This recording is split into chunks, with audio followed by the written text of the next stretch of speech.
Hello everyone. सो दोस्तों हम पढ़ रहे हैं तामस उपन्यास भीष्म साहनी का ये उपन्यास है और इसके ऊपर हमने 8 लेक्चर कवर कर लिए जिसमें हमने 9 प्रकरण को पढ़ लिया। इसमें टोटल प्रकरण है 21।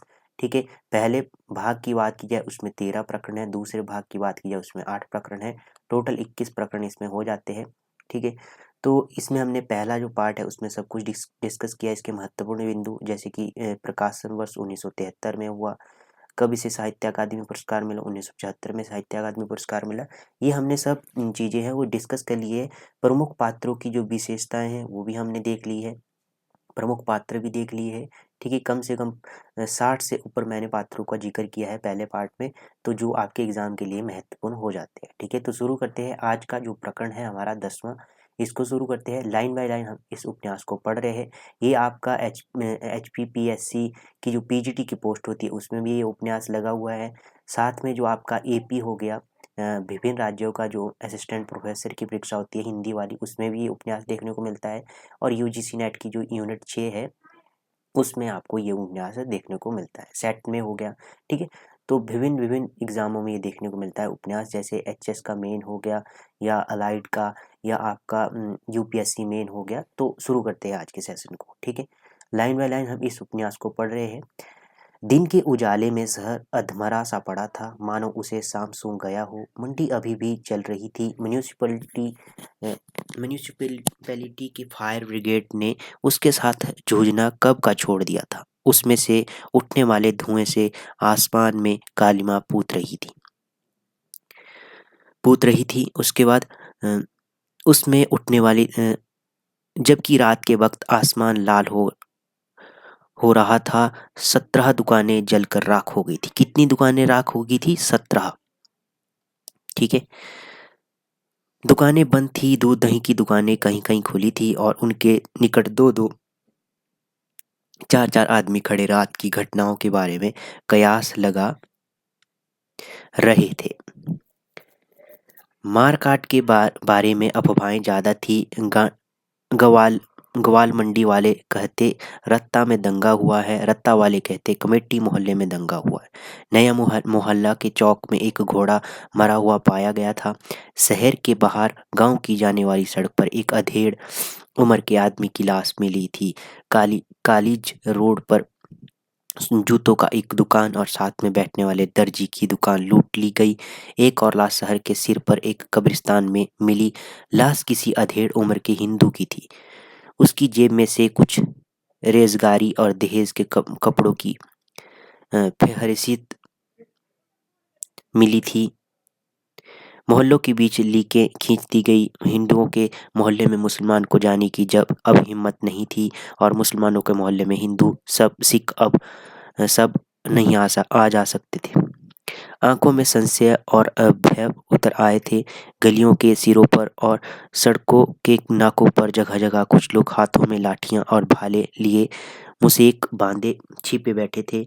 जहां कहीं हिंदू और मुसलमान पड़ोसी एक दूसरे के पास खड़े थे, बार बार एक ही वाक्य दोहरा रहे थे, बहुत बुरा हुआ, बहुत बुरा हुआ। इससे आगे वार्तालाप बढ़ ही नहीं पाता था। वातावरण में जड़ता सी आ गई।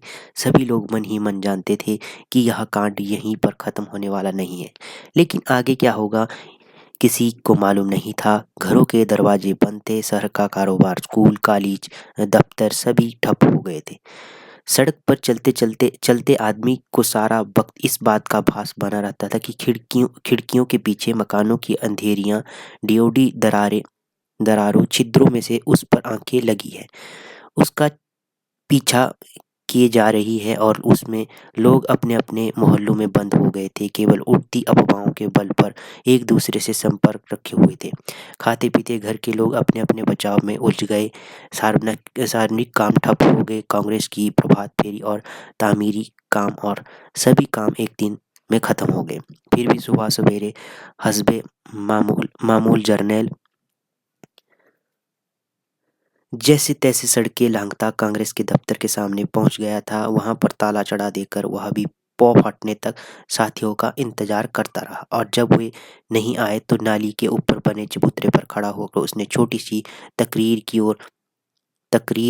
ओर वहां से रवाना हो गया।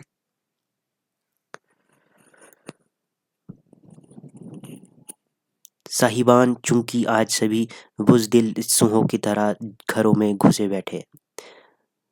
मुझे अफ़सोस से कहना पड़ता है कि आज प्रभात फेरी नहीं होगी। मैं आप सबसे माफ़ी माँगता चाहता हूँ और दरख्वास्त करता हूँ कि आप सब शहर में अमन बनाए रखें।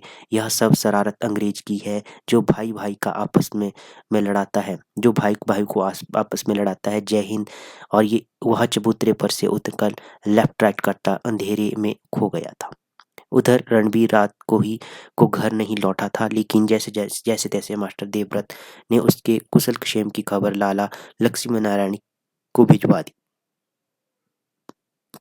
दूसरे लालाजी अभी सोच रहे थे कि क्या करे, कहाँ जाए कि शाहनवाज स्वयं पहुँच गया था। ऊँचा लंबा रोबीला शाहनवाज वहाँ अपने गहरे नीले रंग की ब्यूक गाड़ी लेकर आया था। कौन-सी गाड़ी? ब्यूक। शाहनवाज के साथ लालाजी की जान-पहचान तो थी, पर बेतकल्लुफ़ी नहीं थी। देखते ही देखते लालाजी, उसकी पत्नी और बेटी और उस बेटे उसी मोटर में बैठकर मोहल्ले में से निकल गए। ननकू अकेला महान मकान की हिफाजत के लिए पीछे छोड़ दिया गया।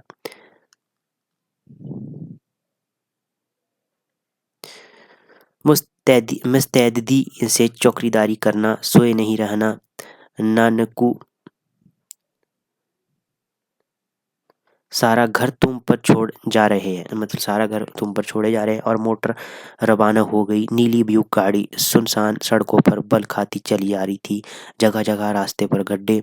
खड़े लोगों की नज़र उन पर जाती, सभी देखते कि अगली सीट पर ड्राइवर की जगह तुरेदार पगड़ी पहने शाहनवाज बैठा था। दोस्तों का दोस्त, चिट्टा चमकाता चेहरा, और उसकी बगल में लाल लक्ष्मीनारायण बैठे थे, और पीछे जनानी सवारियां बैठी है। यूं निकल कर जाना बड़ी हिम्मत की बात थी।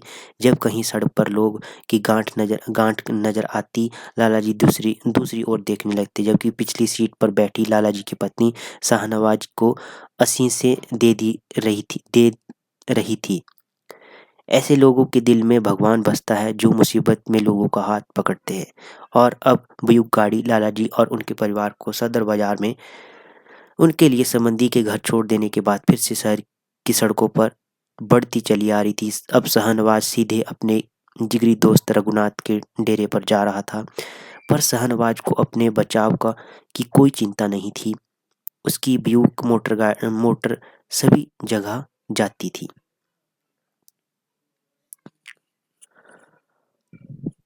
जामा मस्जिद के सामने से होती हुई ब्यूक गाड़ी माई सत्तो के तालाब की ओर जा रही थी। सड़कें दोनों ओर के मकान छोटे-छोटे थे, छोटी-छोटी दुकानें जिनके आगे लाठियों के सहारे सायाबान खड़े किए गए थे, खंडहर सी लग रही थी। और यह मुसलमानी इलाका था। अध टूटा पुल पार करने के बाद मोटर सैयदों के मोहल्ले की ओर बढ़ चली। दाएं-बाएं के घर ऊंचे उठने लगे। छज्जों वाले मंजिला 3 मंजिला घर नीचे आगे बढ़े हुए चबूतरे, किवाड़ों और खिड़कियों के ऊपर रंगीन शीशे। यहाँ हिंदू वकील और ठेकेदार रहते थे। एक आध को छोड़कर सभी हिंदू थे। शाहनवाज को अनेकों के साथ उठना बैठना था।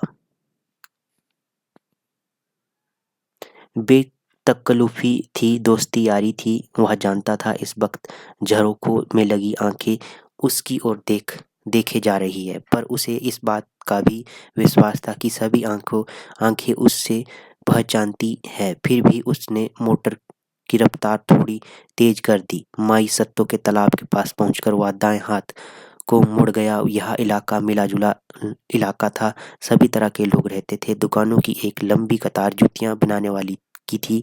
ये लोग होशियारपुर से आए थे। सभी सिख थे। सभी दुकानें बंद थी। आगे चलकर कुछ कच्चे घर के थे, जिनकी दीवारों पर गोबर की थापियां लगी थी। यह इलाका भी सुनसान पड़ा था। यही भंगियों की बस्ती थी। शाहनवाज की मोटर फिर धीमी हो गई। यहाँ संकट का साया इतना गहरा हुआ नहीं जान पड़ता था। बिजली के खंभे के इर्द गिर्द दो बच्चे एक दूसरे को पकड़ने की कोशिश करते हुए घूम रहे थे। उन्हीं इनके नज़दीक बच्चों को की एक कोटोली खेल रही थी। पास से गुजरते हुए शाहनवाज ने ध्यान से उनकी ओर देखा। बच्चे घेरा बनाए खड़े और घेरे के अंदर एक छोटी सी लड़की कुर्ता ऊपर खींचकर जमीन पर लेटी थी और उसकी जांघों पर एक नन्हा सा लड़का बैठा था। उसने भी अपना कुर्ता ऊपर को चढ़ा रखा था। आस-पास खड़े सभी बच्चे हंसी से लोट-पोट हो गए थे। कमजात इन्हें और कोई खेल नहीं सूझा। शाहनवाज बुदबुदाया और हंसकर आगे बढ़ गया। इस इलाके में अभी तक तनाव नहीं आया था, यदि था तो नजर नहीं आता था। शाहनवाज के चेहरे की ओर देखते हुए यह नहीं लगता था कि कभी उसके मन भी ओछे या क्षुद्र विचार उठ सकते होंगे। रोबीला जवान छाती तनी रहती, तुरा लहराता रहता, बूट चमचमाते रहते, सदा सराते धोबी के धुले कपड़े पहनता था। ईमान से यह भी किसी की तरह देखकर मुस्कुरा दे तो यह मुस्कुराए बिना नहीं रह सकती, उसके बारे में कहा जाता था। पर यह बरसों पहले की बात थी, जब वह धीर, गंभीर, दुनियादार आदमी था। पेट्रोल के 2 पंपों का मालिक, इसकी मोटरें लारियां चलती थी, पर फिर भी दोस्त परवर मिलनसार, हंसमुख और जज्बाती जैसा पहले हुआ करता था, अब भी था। दोस्त परवरी उसका ईमान थी। जब शहर में गड़बड़ शुरू हुई थी और वह रघुनाथ का सुख समाचार लेने आया था, तो उसने रघुनाथ के घर की बगल में बैठने वाले नाई बाई से कहा था, देख फकीरे, दोनों काम खोलकर सुन ले। अगर मेरे यार के घर को किसी ने बुरी नज़र से देखा तो मैं तुझे पकड़ूंगा। कोई इसके घर के नज़दीक नहीं आए। मोटर बड़ी सड़क पर आ गई। इलाका खुल गया था। सड़कें चौड़ी थी और आसपास के घर सड़कों से ऊपरी काफ़ी दूर थे। इलाका मुसलमानी था। मोटर धीमी रफ्तार में चली जा रही थी। भावड़ भाभड़ खाने की ओर जाने वाली सड़क के सिर पर मौलादाद खड़ा था। पीछे एक दुकान के चबूतरे पर 5-7 आदमी मुसेक बांधे और लाठी और भाले हाथ में लिए बैठे थे। मौलादाद आज भी अपनी निराली पोशाक में था। खाकी रंग की जींस, गले में हरे रंग का रेशमी रुमाल। शाहनवाज की मोटर को आता देखकर आगे बढ़ आया था। क्या खबर है? शाहनवाज ने मोटर गाड़ी करते हुए पूछा। क्या खबर है खान जी? इधर उधर पिछले मोहल्ले में काफिरों ने एक गरीब मुसलमान को मार डाला है, कहते हुए मौलादात ने के होंठों पर गुस्से से झाग आ गया। मौलादात की नजर में गुस्सा था, मानो वह कह रहा हो, तुम तो खान जी काफिरों के बगलगीर होते हो, उनके साथ उठते बैठे हो, जबकि मुसलमान मर रहे हैं। पर वह कुछ भी बोला नहीं। मौलादात जानता था कि उसकी पहुंच उस जगह तक नहीं जा सकती जिस जगह तक शाहनवाज की पहुंच जा सकती है। शाहनवाज का उठना बैठा डिप्टी कमिश्नर तक से था, शहर के रईसों तक का था, जबकि मौलादात कमेटी के आसपास की बरसों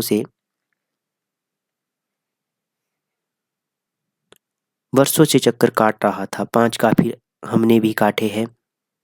इनकी माँ की शाहनवाज ने सुना अनसुना कर दिया और मोटर चला दी।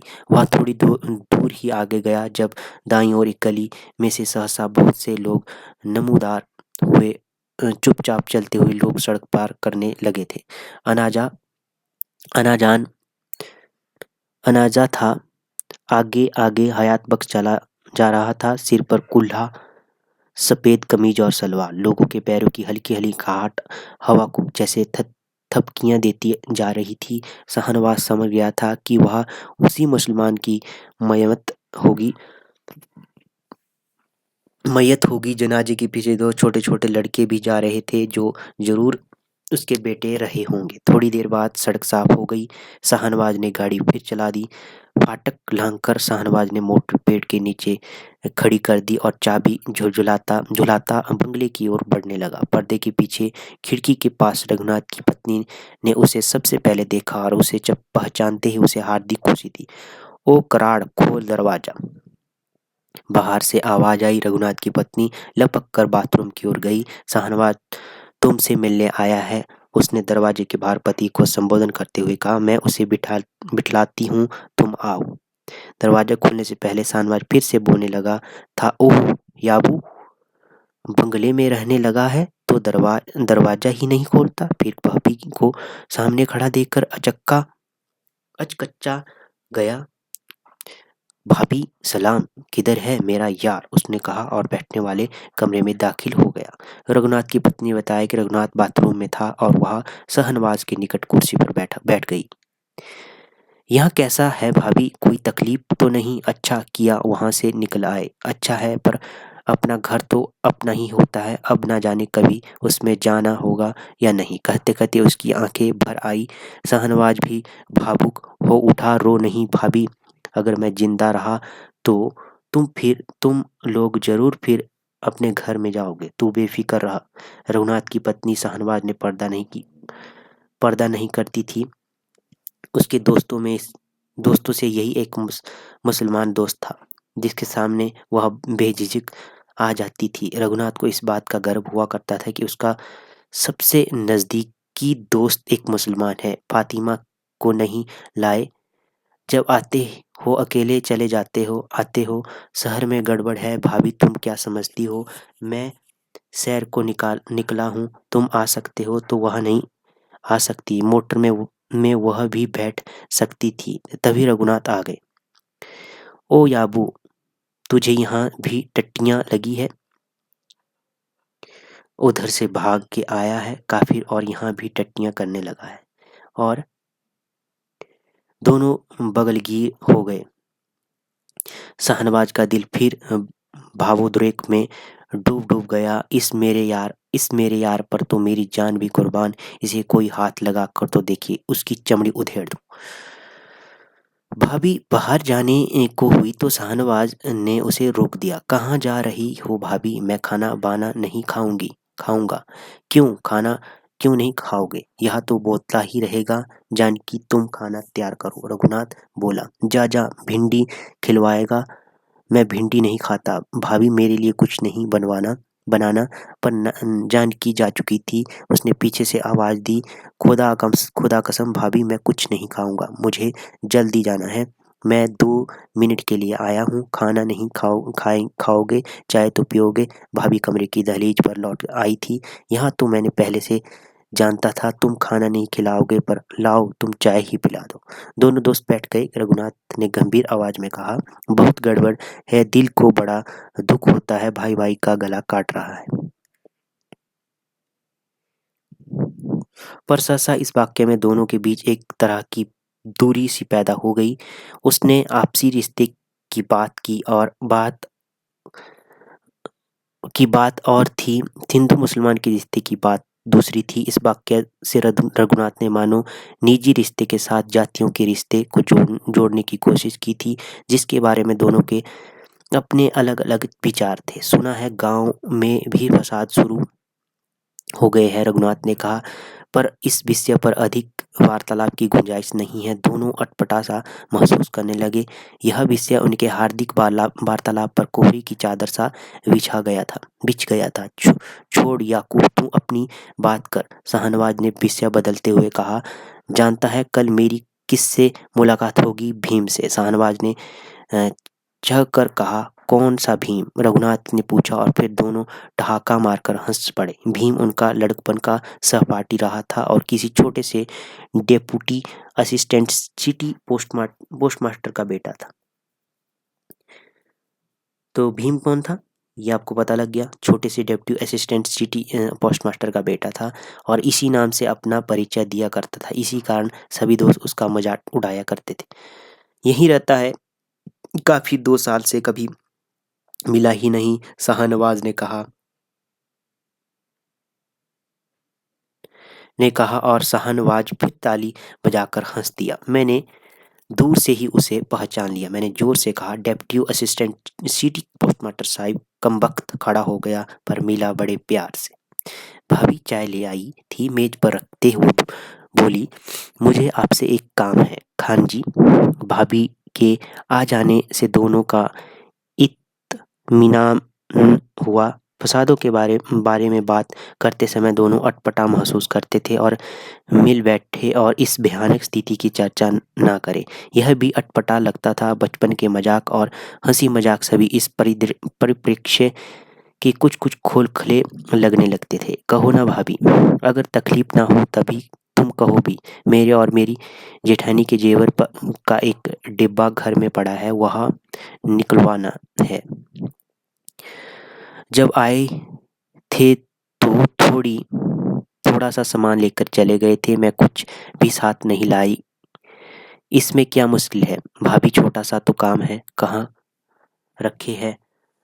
अधछत्ती वाली कोठरी में। शाहनवाज उनके घर के कोने कोने में से परिचित था। दोस्तों में यही एक दोस्त घर के अंदर आ सकता था। उस पर तो ताला चढ़ा होता, इतना बड़ा सिक्के का ताला। मैं चाबियां देती हूँ, मैं जगह भी समझा दूंगी। निकाल लाऊंगा, आज भी निकाल लाऊंगा।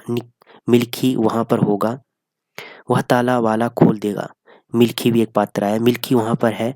मैं सुबह उस तरफ जाकर लगा आया हूँ, उसे खबरदार करता रहता। खाना वाना वहाँ खाता है, सारा घर उसके पास है, वहीं से रसोई में खाना बना लेता होगा। और क्या? रघुनाथ बोला। रसद तो इतनी है कि 6 महीने तक खाए तो खत्म नहीं होगी। रसद मतलब वहाँ का राशन पानी। रघुनाथ की पत्नी ने कहा। फिर शाहनवाज की ओर देखकर बोली, फिर लाऊं चाबियां? शाहनवाज फिर भावुक हो उठा, उसे फिर गर्व का भास हुआ। हजारों के जेवर की चाबियां भाभी मेरे हाथ में दे रही है, मुझे अपना समझती है तभी तो। भाभी चाबियां खनखनाती ले आई। और जो मैं तुम्हारा जेवर हजम कर जाऊं तो भाभी, तुमसे जेवर अच्छा है खान जी, तुम उसे फेंक भी जाओ तो मैं ऐसी नहीं करूंगी, मैं कहूंगी तुम्हारी बला से। और फिर गुच्छों में से चुन चुन कर चाबियां निकालने और समझाने लगी। थोड़ी देर बाद शाहनवाज जाने के लिए उठ खड़ा हुआ। दोनों दोस्त बाहर आए और चुपचाप चलते हुए मोटर तक आ गए। किस मुंह से तुम्हारा शुक्रिया अदा करूं शाहनवाज, तुमने मुझ पर बहुत बड़ा एहसान किया। रघुनाथ के दिल से अपने आप ही जैसे कृतज्ञता के शब्द निकल आए थे। ओ चुप, ओ एक कराड़, शाहनवाज ने कहा। जा घर जाकर बैठ टिकर, उसने कहा और मोटर को दरवाजा खोलकर अंदर बैठ गया। रघुनाथ ठिठका खड़ा रहा। जाना जा, इधर मेरा मगज क्यों चाट रहा है? रघुनाथ फिर भी खड़ा रहा। उसने हाथ मिलाने के लिए हाथ बढ़ाया। ना ना, जाना अब ना, अब जाना, मेरा हाथ गंदा नहीं कर। जा किसी वाकिफ से बात कर, जा जा, क्यों खड़ा मगज चाट रहा है? तेरे जैसे बहुत देखे हैं। और शाहनवाज ने मोटर चला दी। दोपहर ढल चुकी थी जब जेवरों का डिब्बा लेने शाहनवाज रघुनाथ के पुश्तैनी घर पर पहुंचा तो मिल्खी ने दरवाजा देर से खोला। कौन है जी? खोलो दरवाजा, मैं हूँ शाहनवाज। कौन जी? खोलो खोलो, मैं शाहनवाज जी आया जी। अंदर से ताला लगा है जी, अभी लाता हूँ जी, चाबी अंगीठी पर रखिए। सड़क के पार फिरोज खाल वाले का खाल वाले का गोदाम था। फिरोज अपने गोदाम के चबूतरे पर खड़ा खालू को की दो गांठों को ठिकाने लगा रहा था। शाहनवाज ने उसे उस ओर देखते देखा तो उस भूत की तरह खड़ा शाहनवाज की ओर देखे जा रहा था। शाहनवाज ने मुंह फेर लिया, पर उसे लगा जैसे अभी भी फिरोज उसकी ओर नफरत से देख रहा था। आज भी हिंदुओं के घर का दरवाजा खटखटा रहे हो, मानो वहां मन ही मन कह रहा था।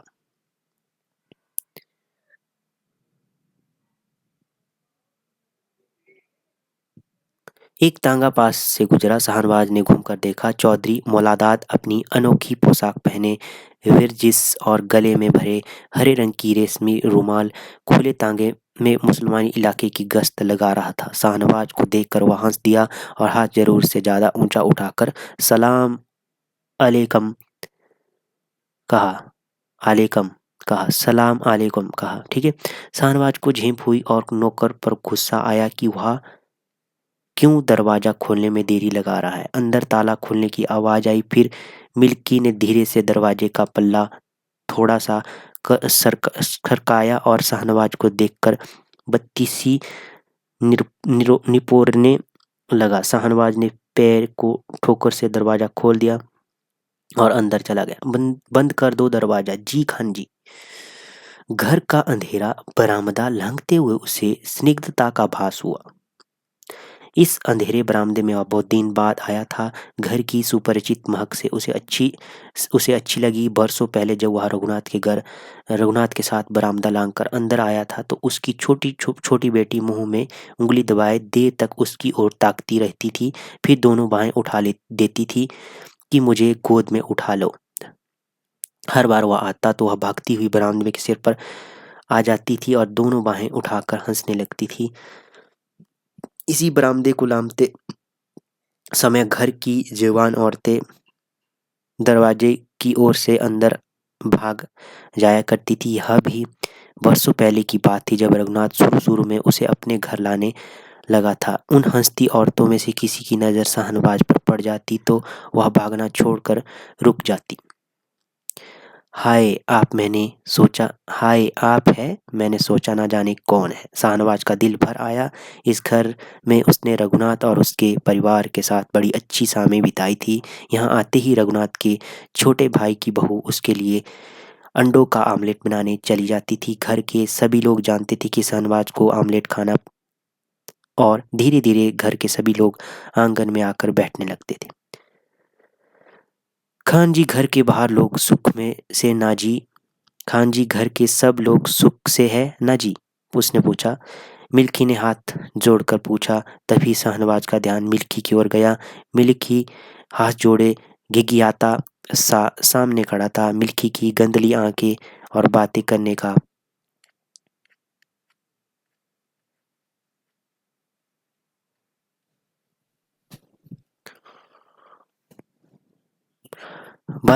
और गिड़गिड़ाहट भरा ढंग और पिचका हुआ सा शरीर उसे सभी अभी कभी भी पसंद नहीं आया था। इस वक्त भी मिल्की की आंखें गंदली थी।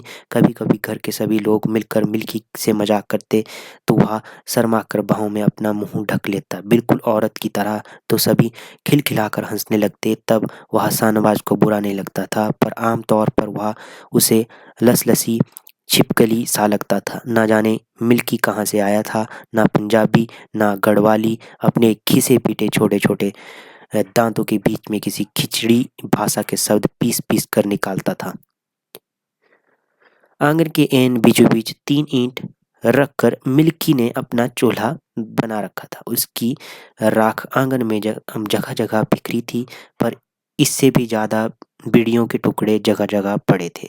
तू रसोई के अंदर अपनी डांडी हांडी क्यों नहीं पकाता, शाहनवाज ने पूछा। मिल्की सिर टेढ़ा करके मुस्कुरा दिया। अकेला हूँ साहिब जी, यहीं पर अपनी दाल चढ़ा लेता हूँ। रसद काफी है, ना किसी चीज की जरूरत तो नहीं।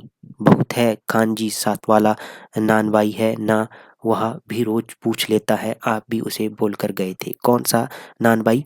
साहिब जो नाले के पास बैठता है, वह मुझे बीड़ी की पैकेट भी फेंक देता है। बहुत भला आदमी है। और मिल्की खी खी करके हंस दिया। आंगन के अंदर से ऐन रसोई घर की बगल में से सीढ़ियां ऊपर को चली गई। शाहनवाज ने सीढ़ियों पर से पैर रखते हुए आंगन में देखा। बड़े कमरे का दरवाजा जो आंगन में खुलता था बंद पड़ा था। कमरे के अंदर क्या है वह एक एक चीज को जानता था। अंगीठी पर रघुनाथ की माँ का चित्र रखा था। कमरे में 2 खांटे और एक ऊंचा पलंग पीछे थी। बंद दरवाजे को देखते हुए उसे बड़ा सोना लगा। बंद दरवाजे के बाहर दहलीज के साथ मिल्की की चिलम उल्टी पड़ी थी। पास में मैला सा कपड़े का चिथड़ा पड़ा था। तू यहाँ बैठा क्या करता रहता है, फर्श भी नहीं बुहारता? अब क्या बुहारना साहिब जी, अब तो वे चले गए, मिल्की ने बत्ती सी निपोड़ते हुए कहा। शाहनवाज को लगता है कि जब वे बातें करते हैं तो जैसे घुटन में से आवाज आती है, और जब वे भूल चूकते हैं तो फिर चारों ओर सन्नाटा छा जाता है। असबाब वाली कोठरी बीच वाली छत पर है ना जी, इधर सीढ़ियों के सामने जहाँ भेड़े ट्रंक रखे हैं। और मिल्की शाहनवाज के पीछे पीछे सीढ़ियाँ चढ़ने लगा। चाबियों के गुच्छे में कुछ नहीं तो 15 चाबियाँ थी। कुछ एक छोटी छोटी पीतल की चाबियाँ थी। सभी ने पहले बड़े ताले की चाबी लगा करके दिखाई थी। फिर आदमी ने अलमारी के ताले की छोटी सी पीतल की चाबी दिखाई थी। यह चाबी है खान जी, बोलना नहीं। पर शाहनवाज को उस चाबी ढूंढने में दिक्कत हो रही थी। इस बड़े ताले की कौन सी चाबी है, तुम्हें कुछ मालूम है? हाँ साहब जी, मैं बताऊंगा। और मिल्की चाबियों के गुच्छे पर झुककर यूं ढूंढने लगा जैसे कोई मुनि बही पर झुककर आंकड़े पढ़ता है। लय देखकर मिल्की शाहनवाज की कोहनी से कुछ ऊपर तक आता था। शाहनवाज को पगड़ी के नीचे से मिल्की की चुटियां झांकती नजर आई। बाहें कान के ऐन ऊपर खजूरे की तरह निकली हुई थी। शाहनवाज को झुरझुरी सी हुई। मिल्की ने ताला खोल दिया। कोठरी के अंदर घुटन थी और अंधेरा था। मिल्की ने आगे बढ़कर कोठरी की एक खिड़की खोल दी और घर के पिछवाड़े की ओर खुलती थी, और जहाँ से एक मस्जिद का एक पूरा का पूरा आंगन नजर आता था। खिड़की खुल जाने से कोठरी के अंदर रखी सभी चीजें साफ नजर आने लगी। कोठरी में घुटन थी, पर उससे अधिक औरत के कपड़ों की महक थी। तीनों भाइयों की बीबियां लगता था घर छोड़ने से पहले जैसे तैसे उस अपने कपड़े लेपटकर कोठरी में ट्रंकों के ऊपर फेंक गई थी। कोठरी संदूकों और ट्रंकों से ठसाठस भरी थी। ट्रंकों के बीच से अपना रास्ता बनाते हुए उस अलमारी तक जा पहुंचा जिसमें जेवरों का डिब्बा रखा था। तभी उसकी नजर खुली खिड़की से मस्जिद के आंगन में पड़ी। बज्जू करने लगी।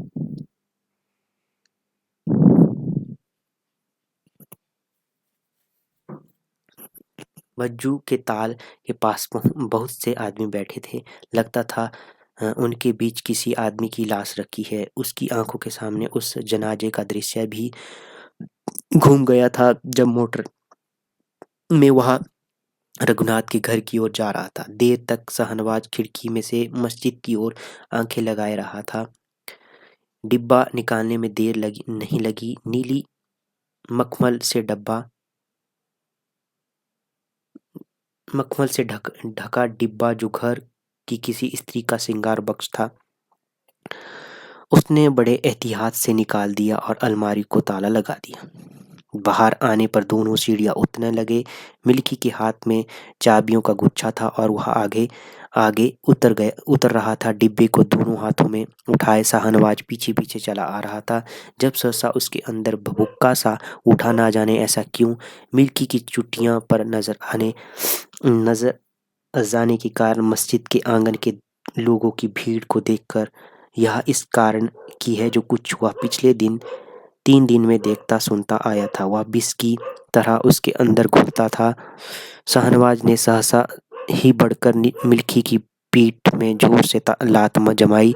मिल्की लुढ़कता हुआ गिरा और सीढ़ियों के मोड़ पर सीधा दीवार में जा टकराया। जब वह नीचे गिरा तो उसका माथा फूटा हुआ था और पीठ टूट चुकी थी, क्योंकि जहाँ गिरा वहां से वह उठ नहीं पाया। शाहनवाज उसके पास से निकल कर आया तो मिल्की का सिर नीचे की ओर लटक रहा था। टांगे आखिरी 2 सीढ़ियों से लटक रही थी।